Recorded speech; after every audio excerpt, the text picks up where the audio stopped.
audio for the cameras that I now see. Yep, I see you're good. Thank you, sir. And there's one more back there to the right. Yep, there you go. I see it. Thank you. Awesome. All right, I think everybody is good now with audio checks. Everybody has good audio that I'm aware of. Anybody not have good audio? All right. Silence is compliant. I like it. All right. We good.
Oh yeah.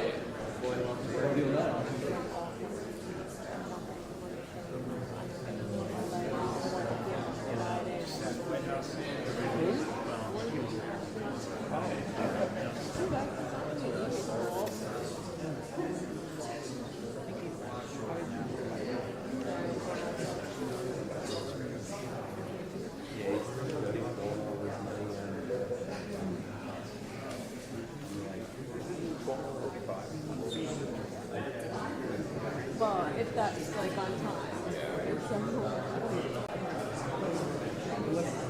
They apparently are out. yeah, They sent us that video.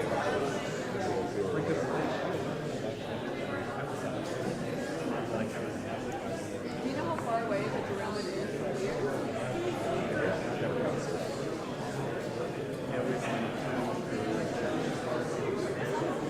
Pilot said the guy that I said that. That makes sense.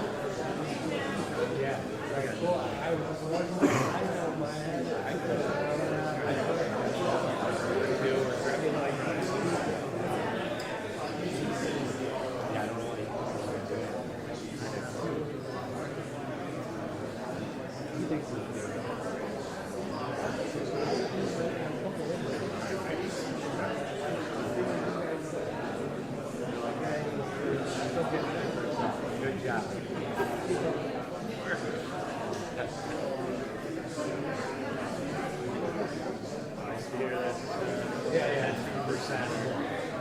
They're throwing it up.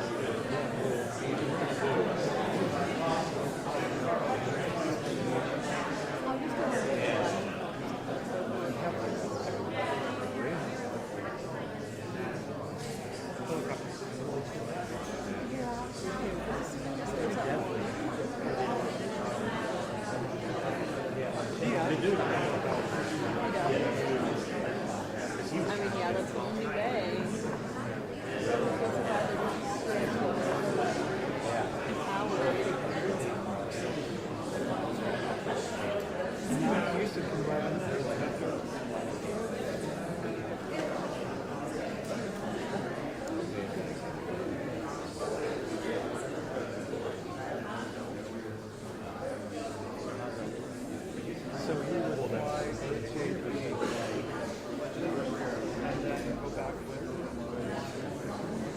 Why would we go back?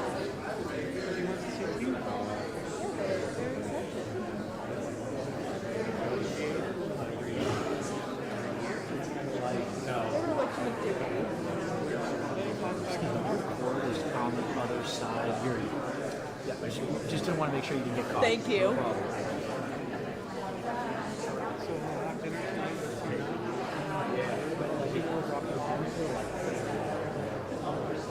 But now they're like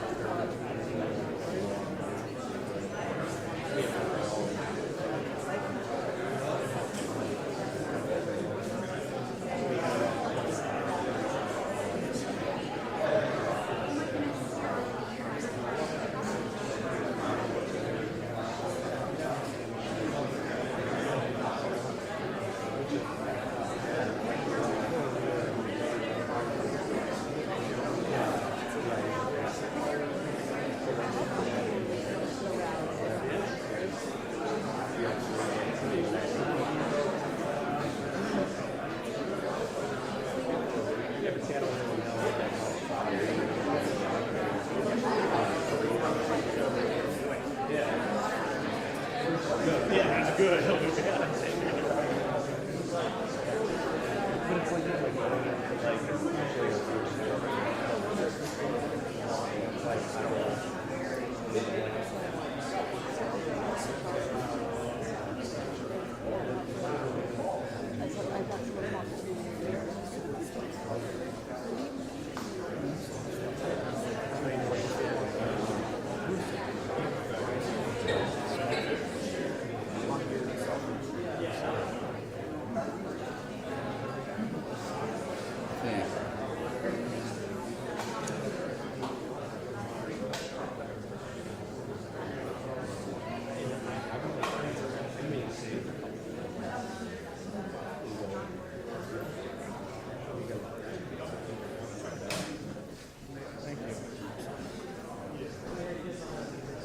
got someone talking to me.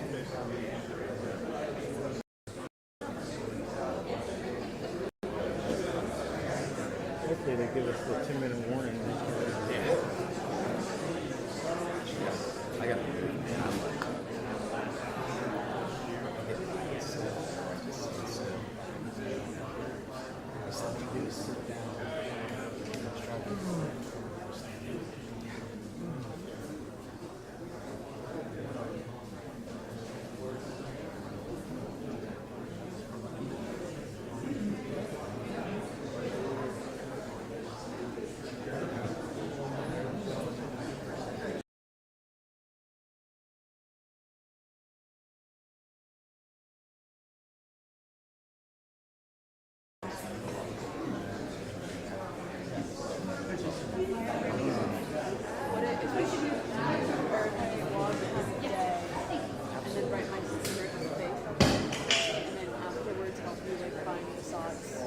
So I can get the scripts out fast and get them approved, and then I can go back and try to find it.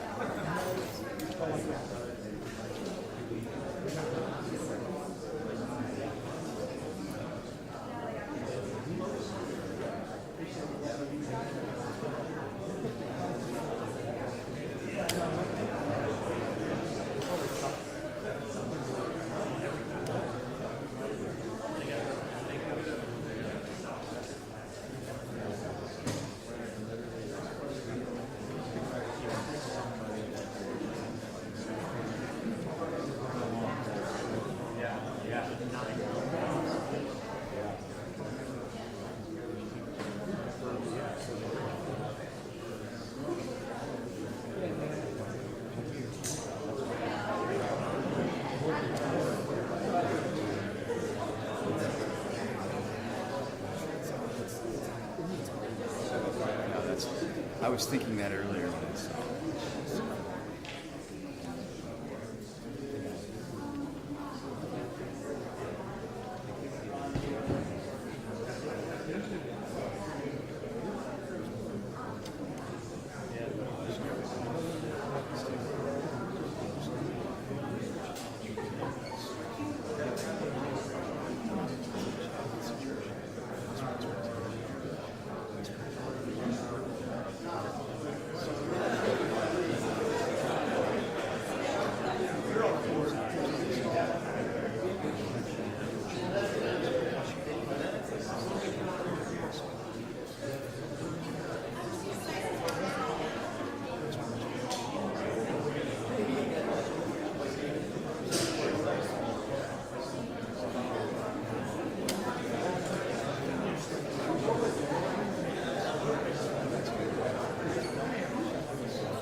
Hey, can you just let me know because they told me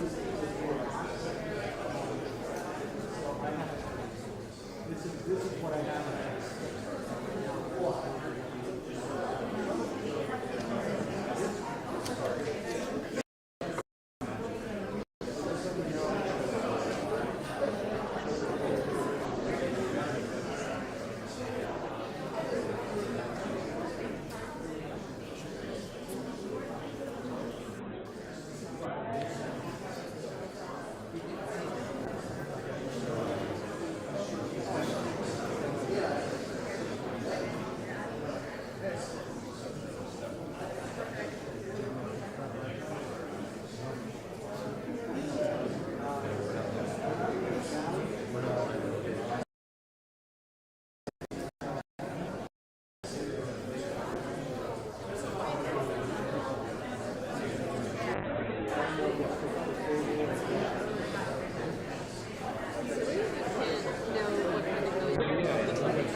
last bit of it. And then some.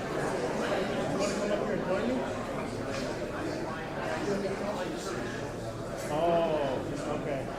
Yeah, I'm like a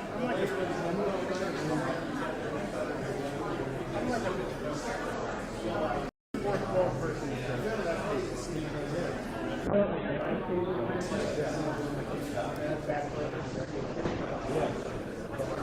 should just put a commercial. That would be nice. It's a little nicer for some. You didn't bring your sign today.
Yeah, I did. No, I didn't. Check that in. Up in the chopper. Chopper's like.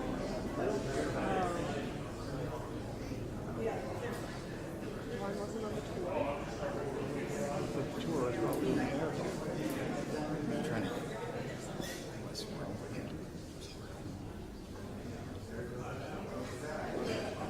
Yeah, can you check that? Is that any better?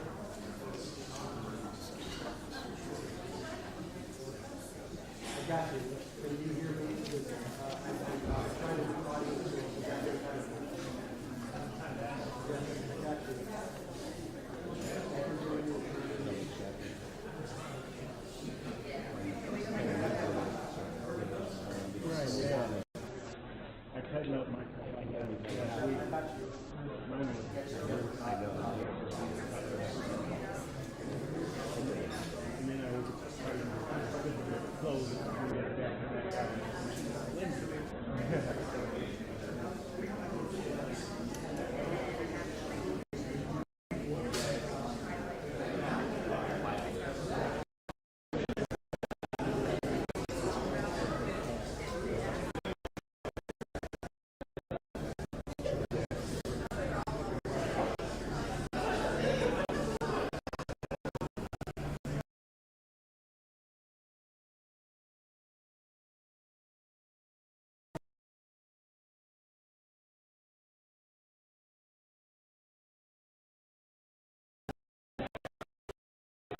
least you get paid for it, right? Yeah,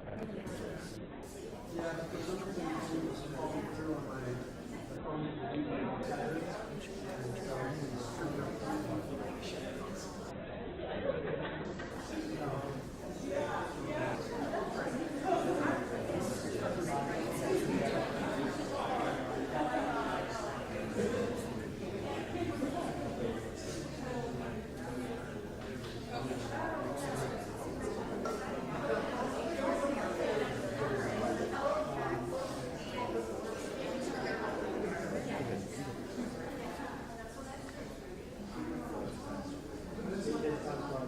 It's never been fun.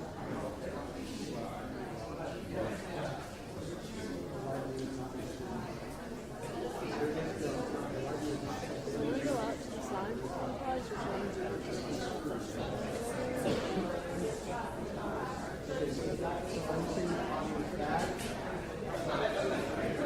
figure it might be a little hard where that works.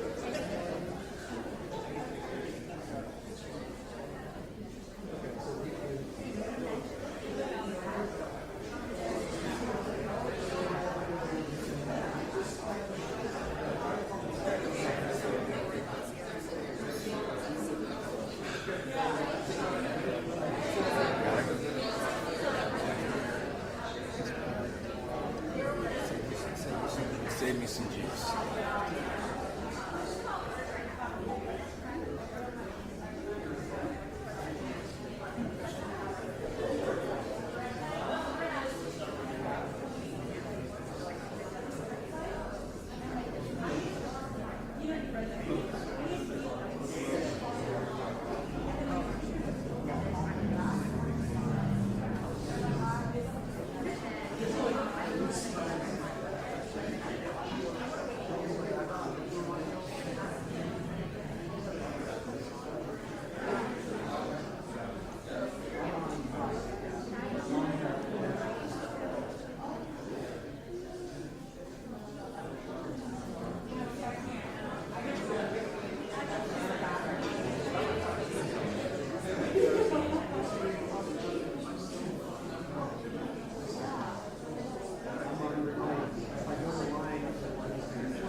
Murmuring and muttering.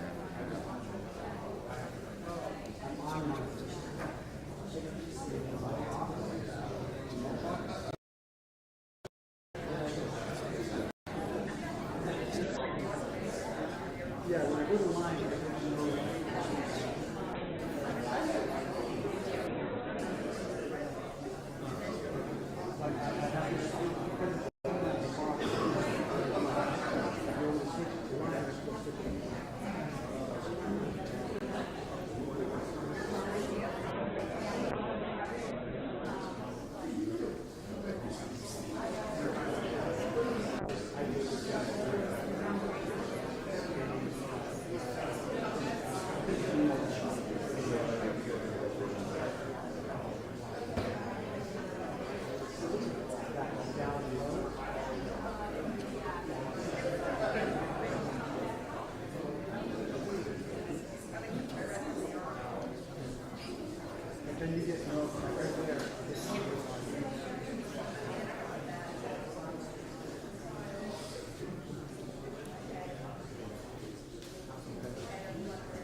All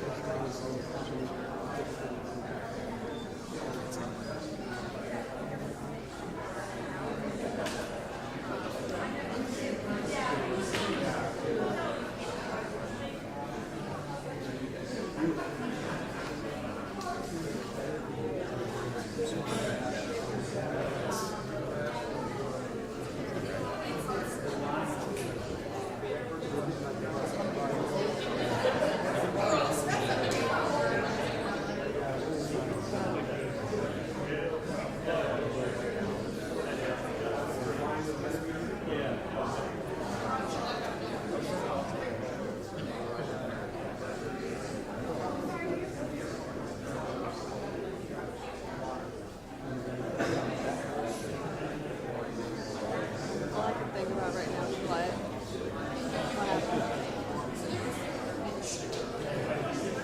All I can think of right now is my leftover pizza.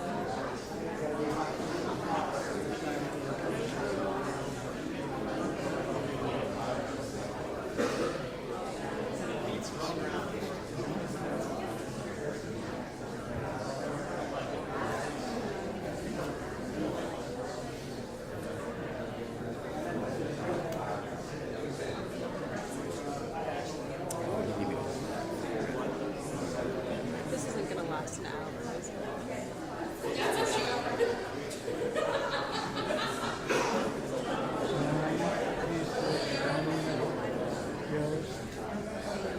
Just telling them about all of it. Susan's abandoned. EPA director that week. Norfolk Southern. They're not invited. This is a party to which we belong to. Norfolk Northern. They're invited. Norfolk Western. Southwestern.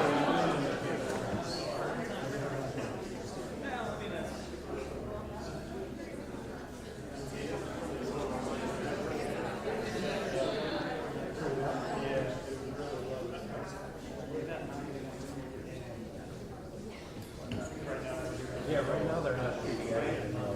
Well, that floor looked like it's gonna be tight. Even the background, So they might just shut it down. we don't still get it on mic.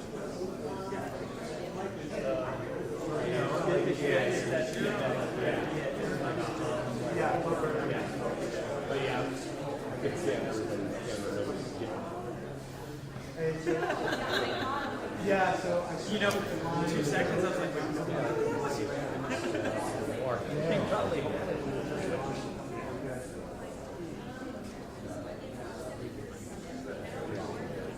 messed it up for everything.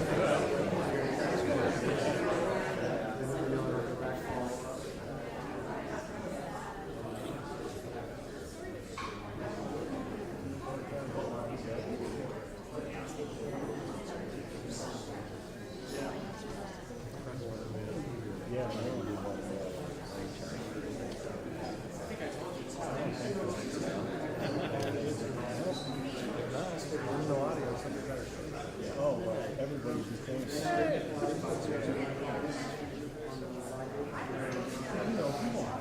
No, you don't. Yeah.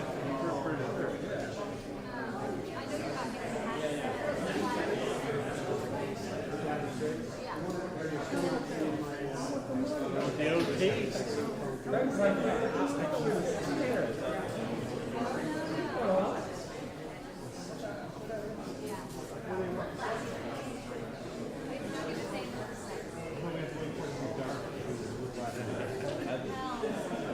They keep baking this. Do it in the When you do this, you're right here. What they say? You just shoot it right here. And you get to one. sorry. And you shoot it.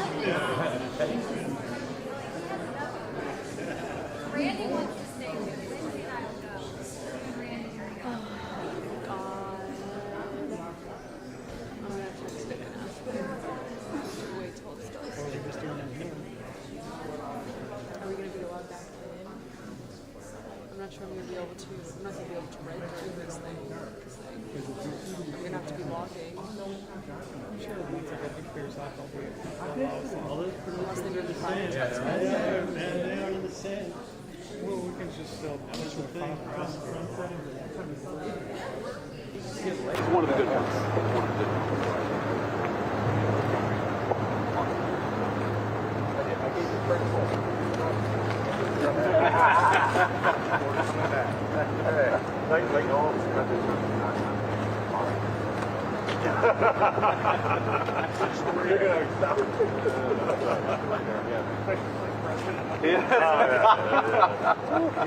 I can string a sentence together, man. It's the. Actually, I'm going to give you a big compliment. I was on Friday talking to the guy who was there. Yeah. No.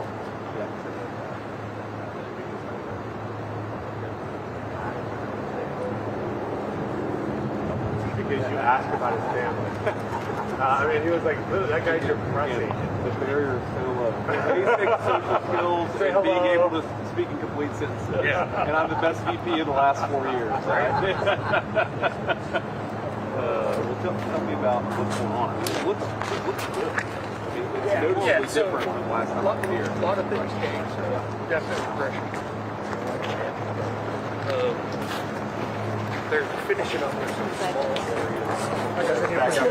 Back up there.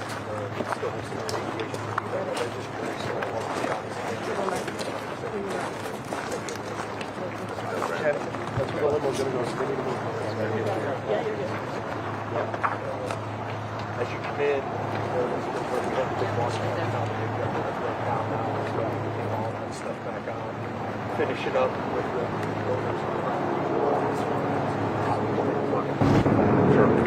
So yeah, we're getting there. What is Much it? better than What is this creek here? So this is one of those. A little bit back.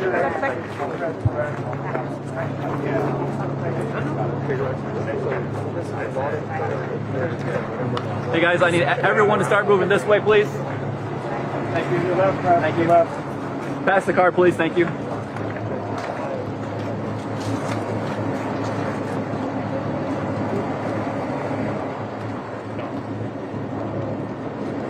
Don't stand in front of the car. Because if they gotta build, they can build. Yes.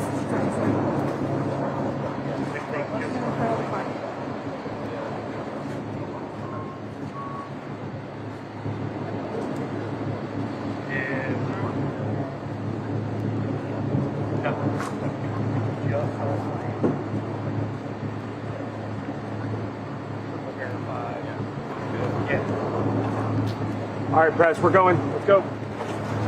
Press, let's go. Let's go, press. Hands up to the left, press.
not going to want to work here.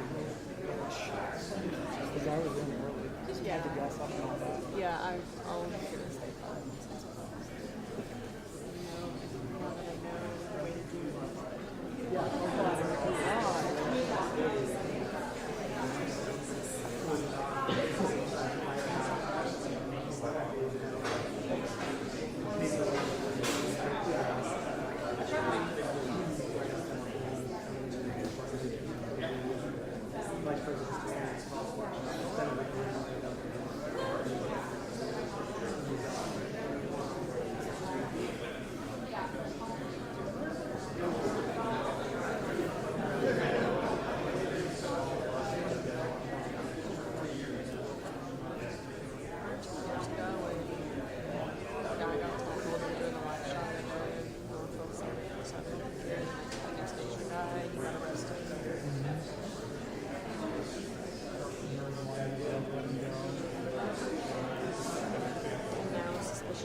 Now that I know the way to do it.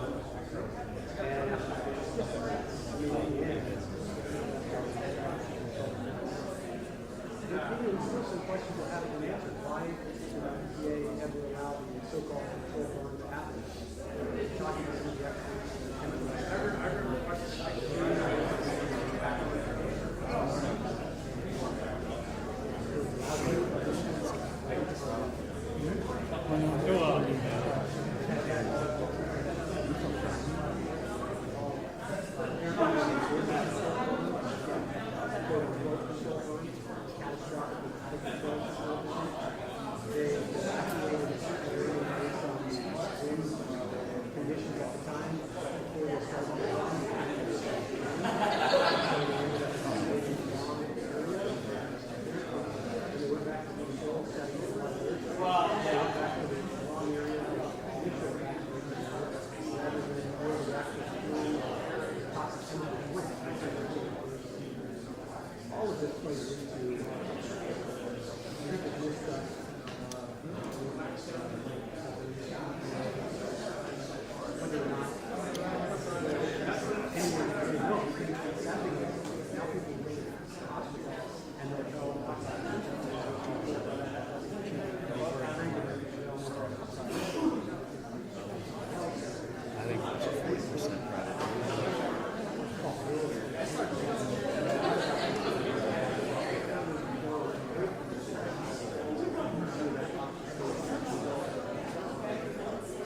that is money water and it is.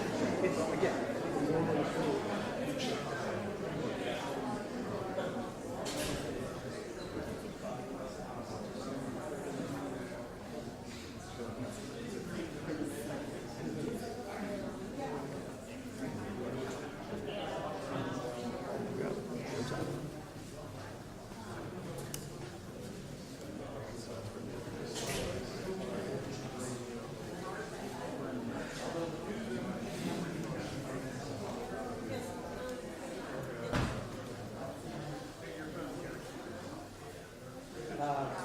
Yeah, there's hope for that, but I don't know if you guys need my attention?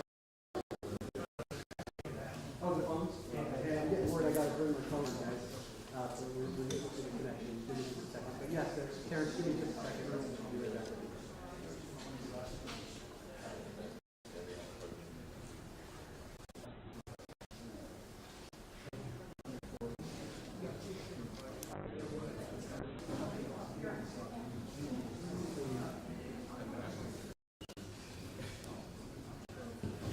If he comes over here,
we gotta make sure we go all around the building, so even if they stop, we're gonna go yell at them, okay?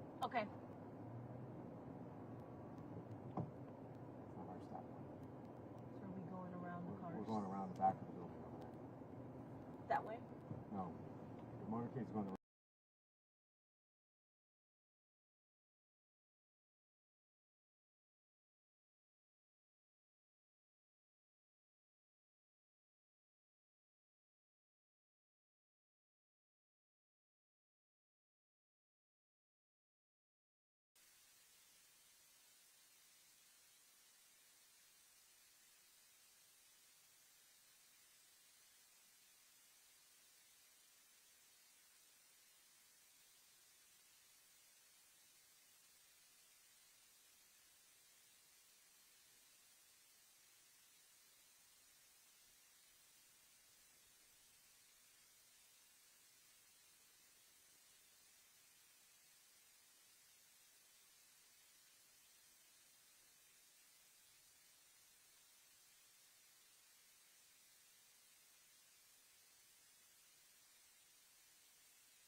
troubles with millionaires. Coming to head out, putting my back.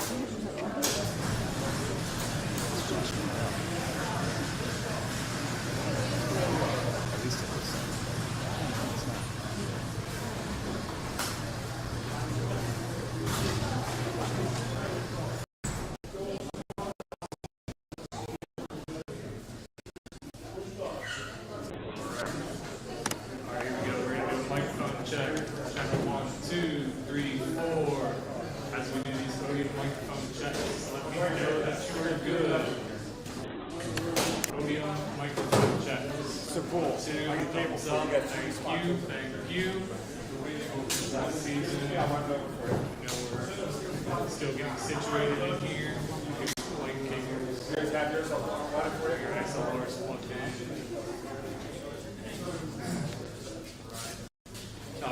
You need up more. Are you able to adjust it down there? Jim, over there by the press box. I think we'll be close. Let me drop this over this side. 3, 4. Hello, hello. Welcome. Good afternoon. Hello. Check 1, 2, 3, 4. Okay. Podium level. So you guys are good? You guys have it. Check. Find the number. Checking the audio for the press. Check. 1, 2. Okay, I see thumbs up. Thank you. Thank you. Yep, you're good again. All right. Everybody else doing some last podium microphone check. Waiting for some alarm plugins. Getting some levels. Check. 1, 2, 3, 4, 5, 6, 7, 8, 9, 10. Doing podium level microphone checks. 1, 2, 3, 4, 5, 6, 7, 8. Podium level microphone checks. All right. Check. 1, 2, 3, 4. Check. 1, 2, 3, 4. Check. 1, 2, 3, 4. Podium microphone checks. You're good? Okay, cool. Everybody else? Anybody else? Yep. Okay. If everybody's good, we're good for now.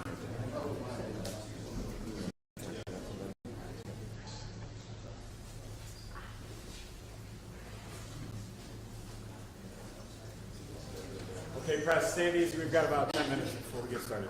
Thank you. I'll give you a heads up. Thank you. 10 minutes.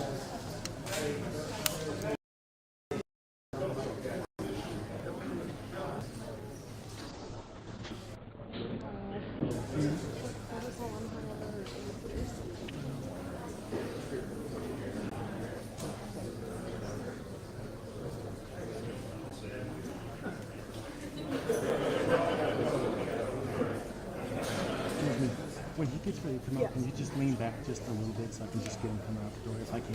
No, you're fine right there. Just Okay. lean back just a touch. Okay, like, That's perfect. okay, sounds good. And then when he's at the podium, Yeah. can I? Yeah, I just want to try to get him coming out. Yeah, the yeah. door. Okay, sounds good. I can also duck down if that works. Whatever's easiest is just probably just lean back for like 10 seconds and you're good. Sounds good. All right. Yeah, just to give you an idea, I'm jumping away from the camera. That in order to get signal, you have to send it up.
Hey, how are you? Good. How are you? You too.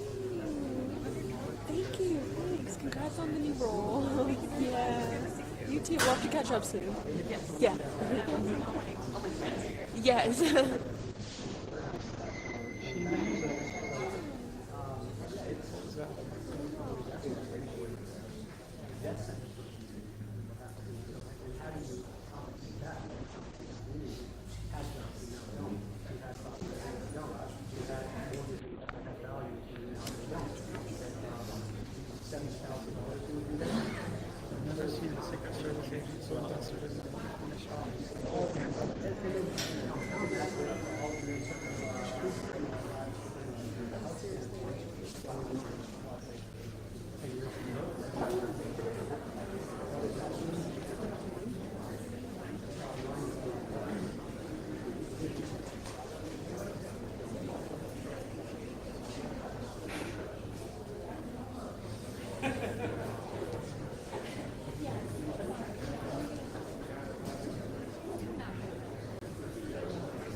He said do the elevator.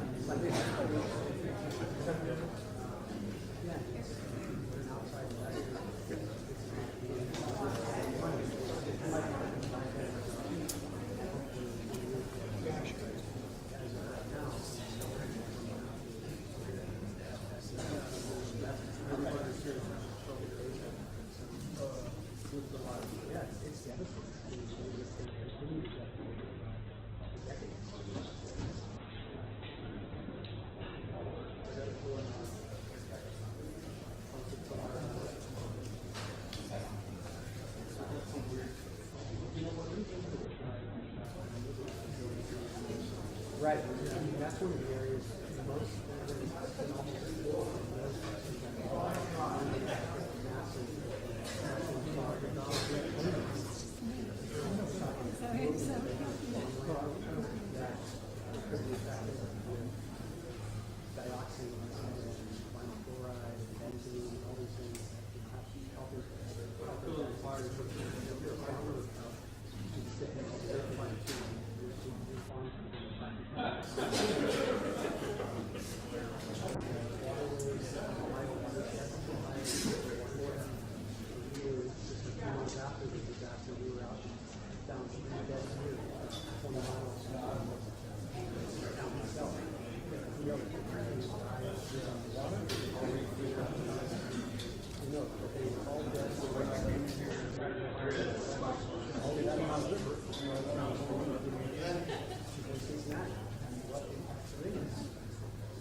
I think this is OSHA approved, isn't it? Yeah.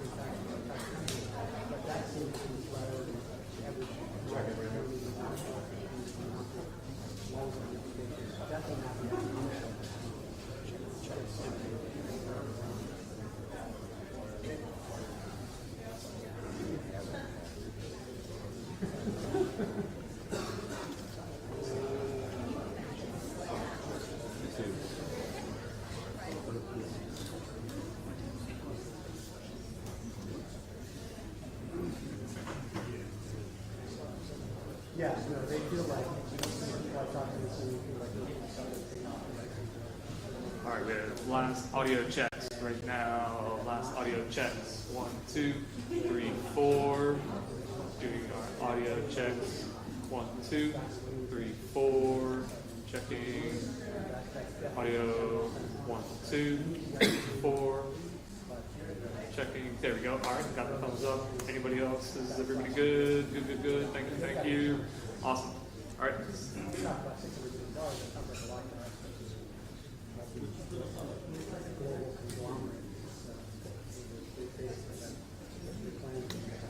Not that the disaster was, but it really was something the next month that other lawsuits similar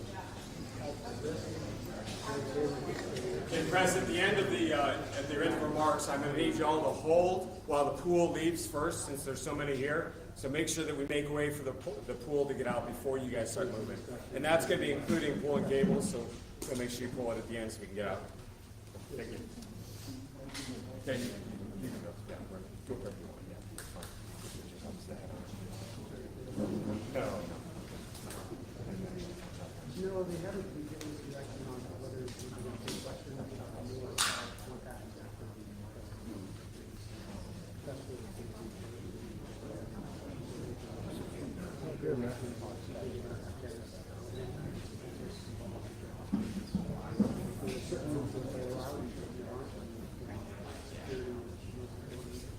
especially the height is correct.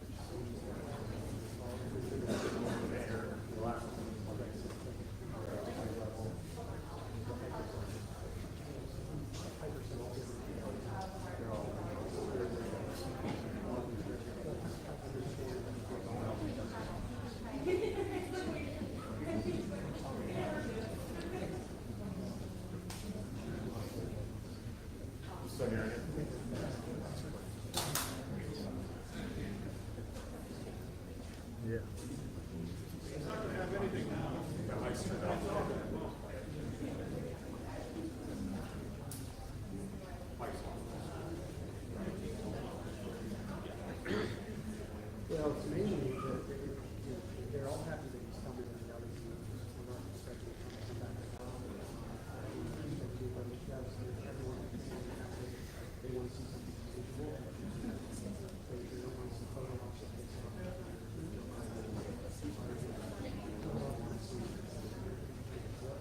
What solutions? It's going to be interesting to see that. Solution. Again, we're going to get the demonstration.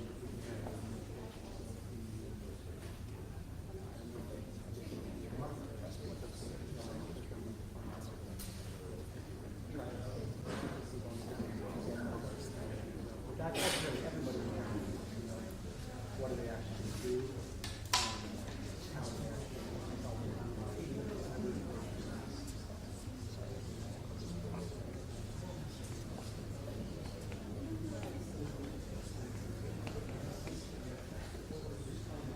Yeah.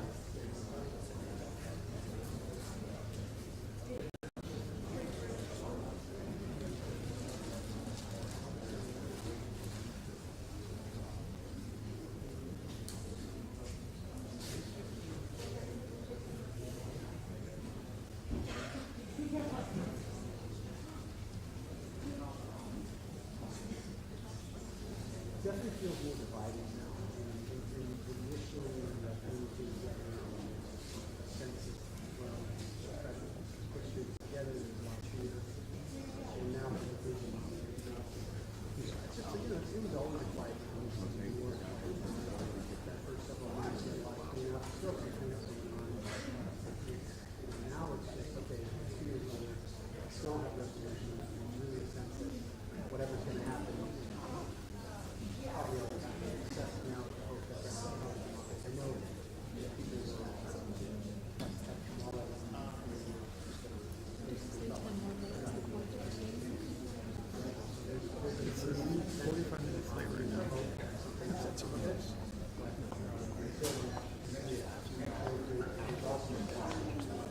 So they definitely have some things to it.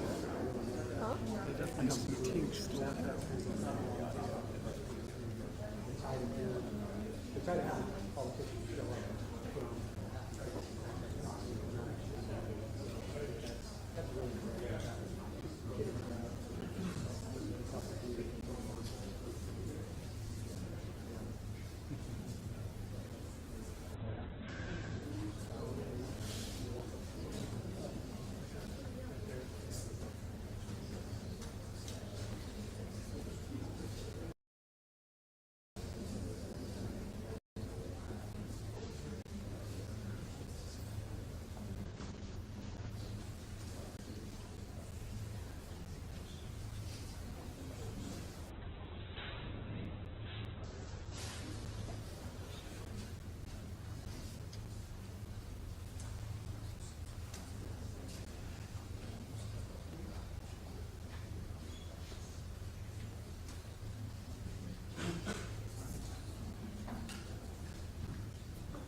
Yeah, no, it's just, and there are two fire stations. Some of they also still have to run the emergency response. That are out on an engine right now.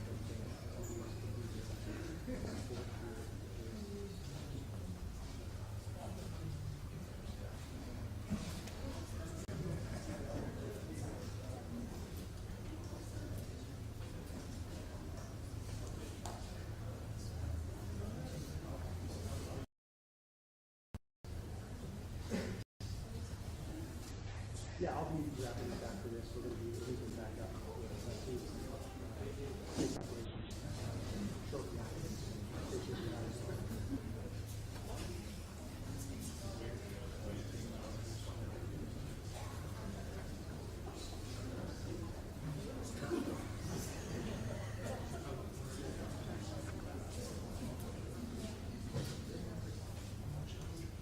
I'm going to switch back to house on the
If there's bandwidth.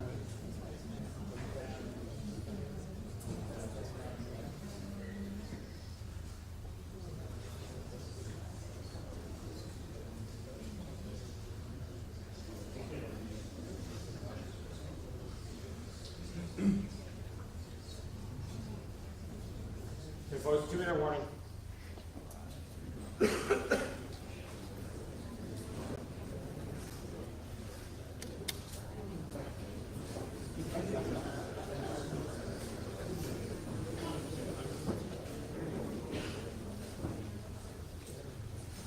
Is that good right there? Okay. Like here? Okay. And just a reminder one last time, when remarks finish, please hold so the pool can get out first. Appreciate it. We'll be up in a minute or two.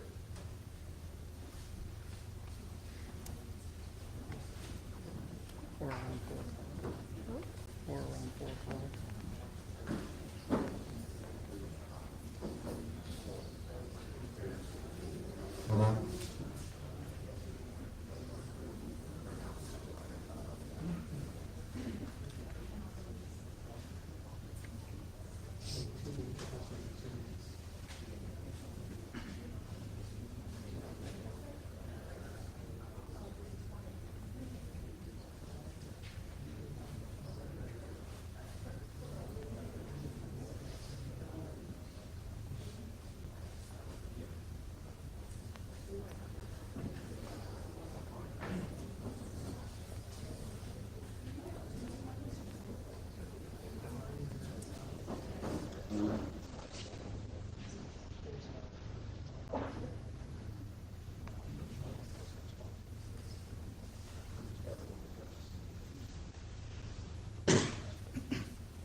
Well, thank you. Good afternoon. It's good to be with everybody. It's great to be back in East Palestine. As a lot of you know, one of the first real crises that we confronted when I was United States Senator for the great state of Ohio was the train derailment in East Palestine. And there are a few reasons why I wanted to come back, of course, on the second anniversary of the disaster. I think the first is just a signal to the people here in East Palestine that we will not forget you. I talked to the president about this visit a couple of days ago. The president loves this community. Of course, he visited himself personally. And President Trump just wanted to deliver a message that this community will not be forgotten, will not be left behind, and we are in it for the long haul in East Palestine. What does that mean? Well, one thing it means is that, of course, the environmental cleanup has to get done. It's a tragedy and a shame that it wasn't done during the last administration, but I guarantee we're going to finish the cleanup during this administration under the great leadership of Lee Zeldin, our new EP administrator who stands behind me. And I also think that part of that means the long-term economic development of this community. We know that a lot of local businesses and a lot of local people lost a lot when that train disaster happened a couple of years ago. We are committed not just to finishing the environmental side of the cleanup, but hopefully seeing East Palestine build back better and stronger and more prosperous than it was before this disaster happened in the first place. That's not going to happen overnight. Of course, I'm a realist about this, but I just want the people to know here that President Trump and the entire administration are committed to ensuring the people of East Palestine that their community, their government does right by them, and will keep on working at it in the months and the years to come. So before I take a few questions from the press, I want to invite first our new EPA administrator and then Governor DeWine to come up and say a couple words. Lee?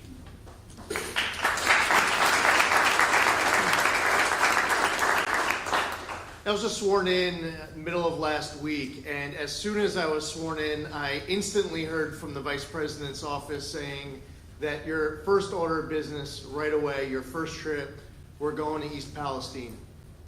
As someone who was watching this disaster strike 2 years ago, from somebody who was watching from out of state, I saw then Senator Vance go to the site and lead, to be a voice for people looking for leadership from all levels of government.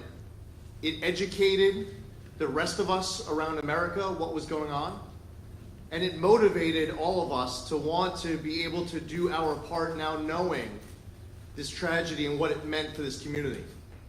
I know how much of a priority that this is for Vice President Vance, and because it is such a high priority for him, I will make sure that for the EPA, it is our highest priority. Day in, day out, doing everything in our power to make sure that this is completed as quickly as possible. Anything that is left will be done as fast as we possibly can. That is our charge from our Vice President. And I'm honored to be here with him, alongside of him, and with all of these great local leaders who make it very clear that this community will not be forgotten, and this community's rebound will be greater than ever.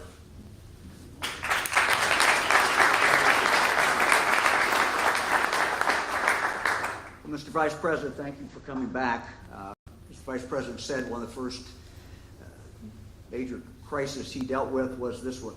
And he was here, and he's been here a number of times, and we're grateful that he is back. Mr. Administrator, thank you very, very much. We look forward to working with you. We had an opportunity to talk with the administrator a few moments ago, and many things that we're going to be working with very, very closely. We had the opportunity to listen to a number of the leaders in the community a moment ago. And one thing I've noticed about the Vice President is he's a very, very good listener.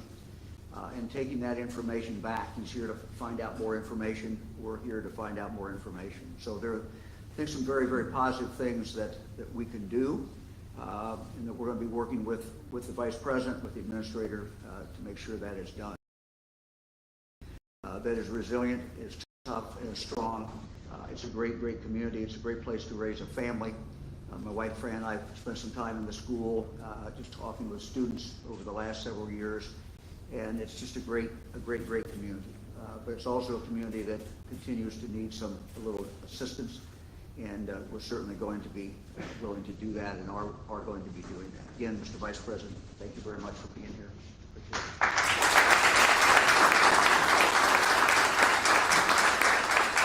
So before I take some questions, I just want to echo something the governor said and something the new administrator said, which is you've got great local officials here in East Palestine, Ohio, and in Columbian County.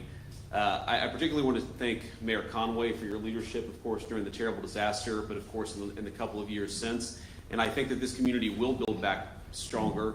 And part of that is because of the leadership of Trent standing behind me. Of course, the great firefighters.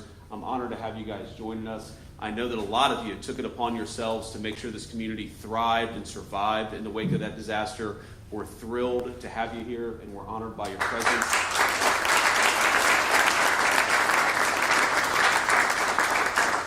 And of course, I can't leave out the great fire chief.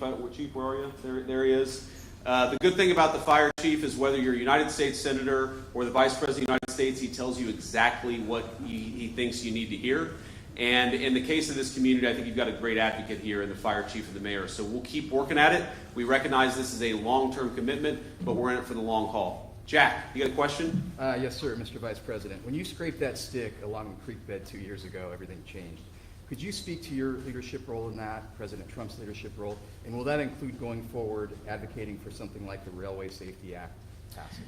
Yeah, so Jack, what I did, I came here a couple years ago. I talked to people on the ground. It was kind of crazy. The first person I met was at a gas station. We had to stop and get gas. And I asked her what was going on. And I expected her just to be, it's a small town, but it's not that small of a town. I expected her to be a person who was just generally aware of what was going on. And she actually was living in a house that was over one of the creeks where she was smelling the fumes coming into her house. And I realized that, the most important part sometimes of being a leader is just listening to the people who are on the ground and experiencing this. And that's what I've tried to do. As the governor said, that's what I try to do, talking to local businesses, because it is different now, right? The initial phase we're most worried about is the water clean to drink? Is the air safe to breathe? That's what we were really worried about 2 years ago. Now what we're worried about is finishing the cleanup and getting this community back on the path of economic prosperity. And you asked about the Railway Safety Act. I mean, I sponsored the Railway Safety Act because I thought then, and I still think now, that we could do a lot better. We could have smarter regulations that actually empower the railways to experiment with technology that will make their business safer, but most importantly, make these communities safer. And I think that we could do a lot better at ensuring that when you have a terrible train disaster like what happened in East Palestine, the railways actually pick up the tab. And that is one thing. As much as I'm inspired and gratified by the resiliency of this community, I heard a lot about Norfolk Southern making promises to this community that it didn't keep. And you can be damn sure that over the next 6 months, you're going to hear a lot from the Vice President of the United States and the entire administration. If Norfolk Southern doesn't keep these promises, we are going to talk about it and we are going to fight for it. Mr. Vance, does it bother you that We're Congress talking about is still, that the Rail Safety Act is still hung up in Congress?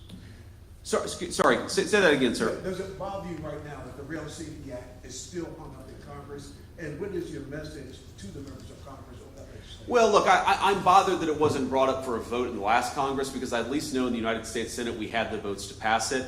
And I think that now that falls, of course, to the United States senators standing behind me. And I know we're thrilled to have Bernie Moreno and John Husted here, but also to the Pennsylvania senators. I think to actually work that legislation to make it as good as possible and to make it possible for it to come up for a vote in the United States Senate. I do think that is a very viable and a very reasonable goal. I do think that we continue to need to do better at rail safety in this country, and I even talked to the fire chief a little bit. He's got strong views about rail safety, probably how we can make the bill a little bit better, but also how we can make sure that common sense rail safety makes its way into our public laws. Henry, you have a question? I have a question on tariffs, if you don't mind. Sure. The president said yesterday that there could be some pain associated with the tariffs. We've seen over the last few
but we will always be honest and transparent with the people here. I think the second thing that we need to do, and we certainly commit to doing, is when you talk to people here on the ground, they know that this disaster left a mark on this community. They know also that to rebuild, you're going to have a government that's in it for the long haul, that's doing the long-term well testing, the long-term water testing, the long-term air testing, the long-term health testing, and that's something that we're going to fight to make sure that we do over the next few years of this administration, because again, to rebuild this community, and I think it's a beautiful place. It's got great workers. It's got incredible natural landscape. It's got great people, but people have to be confident that they can invest in a business here, that they can build a business here, that they can raise a family here. That's going to take the long-term commitment, I think, of the Environmental Protection Agency, but of the whole administration, and that's certainly something that people here should expect, and they'll have. Sure. In speaking with residents here over the past 2 years, one of the things that they tell us, the News Nation, is that they want a federal disaster declaration so that federal funds can come in so that they can get Medicare and they can get long-term health monitoring. I know the previous governor, the governor has asked for this. When I spoke with you last year, you asked President Biden to sign this. Will the Trump administration declare a disaster here so people can get these resources that they need? Yeah, so the long-term health monitoring, by the way, is something that we're very focused on, and I'm personally very focused on. It's something that my Senate office worked a great deal on, and frankly was very disappointed that the Biden administration wasn't willing to meet us halfway there. We're going to do a lot there, and I think there's a lot that could be done. On the disaster declaration, it's an interesting question, because a disaster declaration may have been very helpful 18 months ago. I don't know that it's still helpful today. And so what I'm going to do is I'm going to ask the governor behind me, I'm going to talk to Lee about this, and I'm going to say, is a disaster declaration still helpful? Because if the answer is yes, then I'm going to take that message back to Washington. But the answer may well be no, right? Because we're not in the same phase of this thing now that we were 2 years ago. Thank God for that. We're going to do right by the community. That answer may not be the same as it was 18 months ago, but we're still going to work at it. Mr. Vice President, in talking to locals as we have the last 2 years, many of them say that they're now worse off than they were before. Yes. They're closing their businesses, selling their businesses. What can you tell them now in this forum that they're going to hear at some point in the next 24 hours that leaves them thinking this is not just more lip service that they have heard for the last 2 years? So I guess what I'd ask him is, first of all, you're right. A lot of people in East Palestine have dealt with unspeakable tragedy and then economic calamity on top of that. I've talked to a lot of local businesses just here today who have lost customers, who feel like the bottom line is a lot worse than it was before this disaster happened, and that's local retailers, that's oil and gas businesses. But I guess what I'd ask them is, don't give up on this community, because we're not going to give up on this community.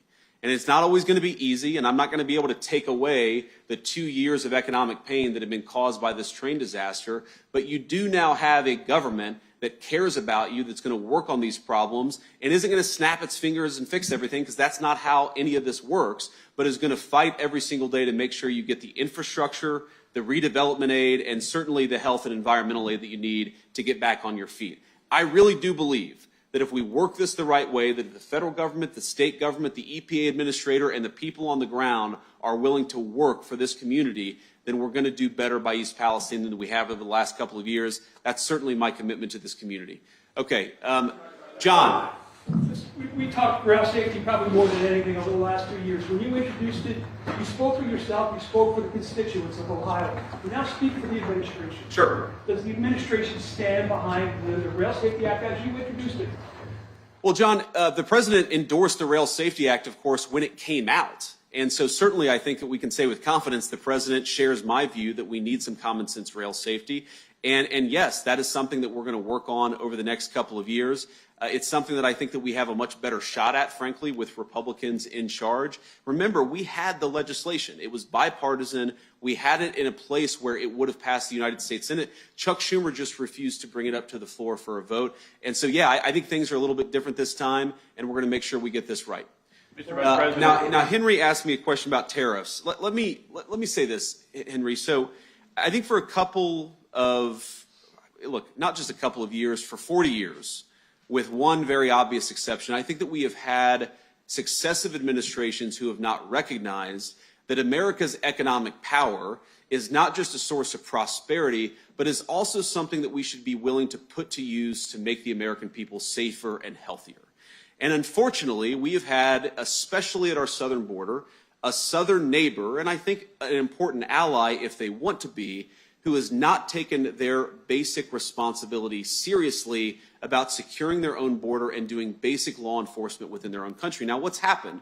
What's happened is that even in communities like East Palestine, you have seen a massive explosion in the amount of deadly, poisonous fentanyl that exists in this country.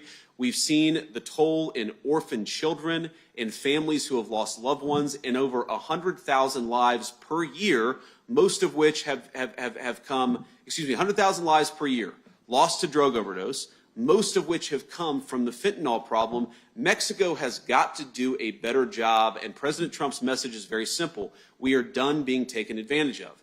Now, actually, I was in the air. I talked to the president very briefly about this.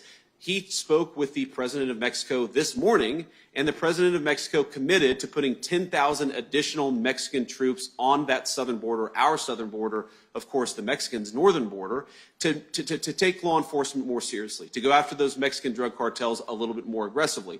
So for literally 3 days, I heard the far left in this country say that these tariffs would make Americans' lives worse off, and what actually happened is the Mexican government was so afraid of the tariffs that they actually are taking their border enforcement and their anti-cartel activity more seriously. That is not a pathway to making Americans worse off. That's a pathway to making Americans better off. Now, the president has also been very clear that we have to rebalance our trade relationship in this country.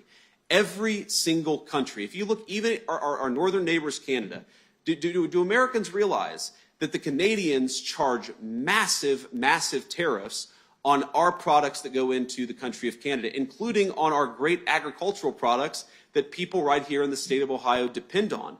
Well, if the Canadians are going to use their economic power to penalize Americans, I think it's totally reasonable for the American president to say, we're done being taken advantage of. We, of course, want to have a great relationship with Canada, but that goes both directions. And that's all his conduct and his activity of the last few days was about. We're done being taken advantage of in this country. We have got to rebalance the trade relationship between ourselves and our allies, ourselves and our adversaries. President Trump is committed to that, and tariffs is one tool that he's going to use to accomplish it. Listening, talking to folks today and over the last few years, the biggest thing they heard is they don't want this to happen in another community. What are some of those action items you heard talking to the folks during your visit today you can take back to D.C., kind of, all right, let's hit the ground running on these things? Yeah, so it's interesting. Most of what I heard today was actually concerns about economic development. Okay, but of course, I've been to East Palestine. This is my, I think, 5th or 6th visit. I've heard a lot about the concerns related to rail safety. And I think there are a few very basic common sense things that can be done. And look, some of this the railways are already doing, but some of this I truly believe is going to have to happen through things like the Railway Safety Act. Number one, you've got to inspect these cars more before they go off. You've got to better use technology to monitor when a train is about to have a catastrophic failure. These are all things that were sort of built into the infrastructure of the Railway Safety Act, and it's something we're going to keep on working on. Look, this can't happen again. As much as I believe in East Palestine, and I really do believe in this community and its people, what they're rebuilding through shouldn't have happened. It's not their fault, and if we can take any learning from this, it's hopefully not to force another community to go through it again. Still want more assurance.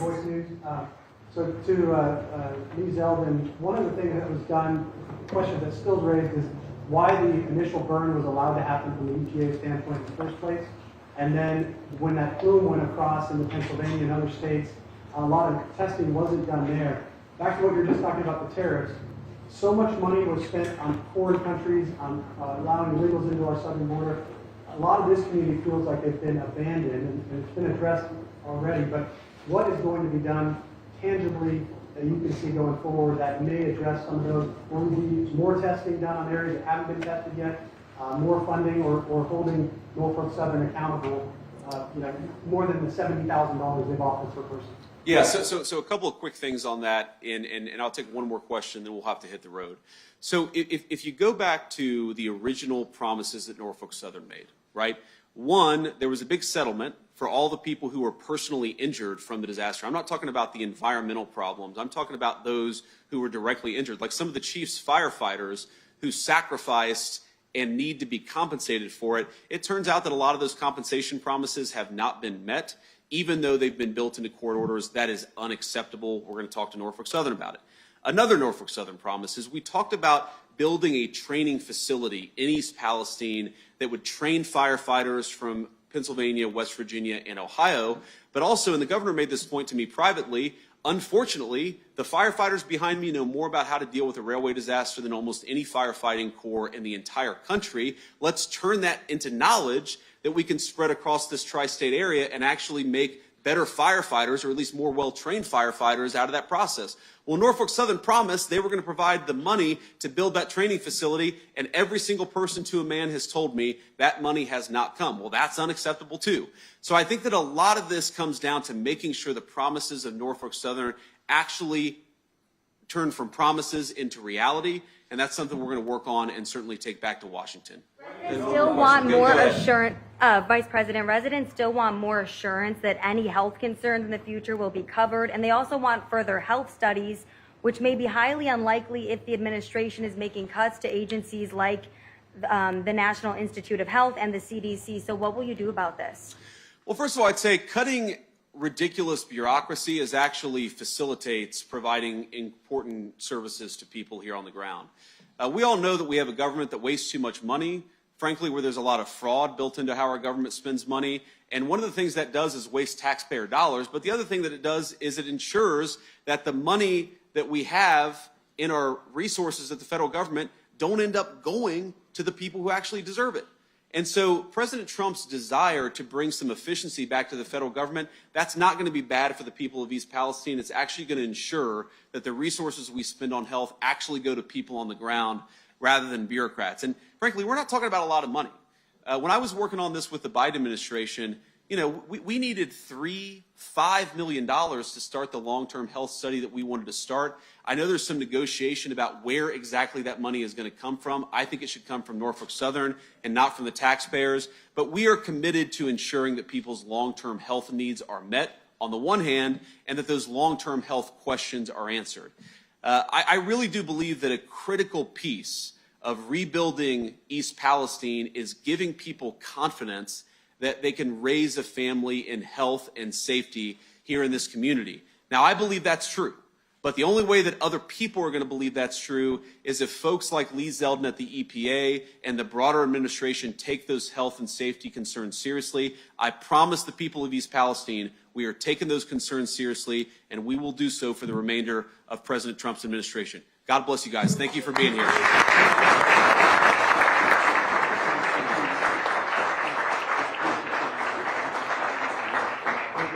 All of them unplugged. Can you unplug me? You guys unplug this, please. And this, all the ones that we just, all the full ones.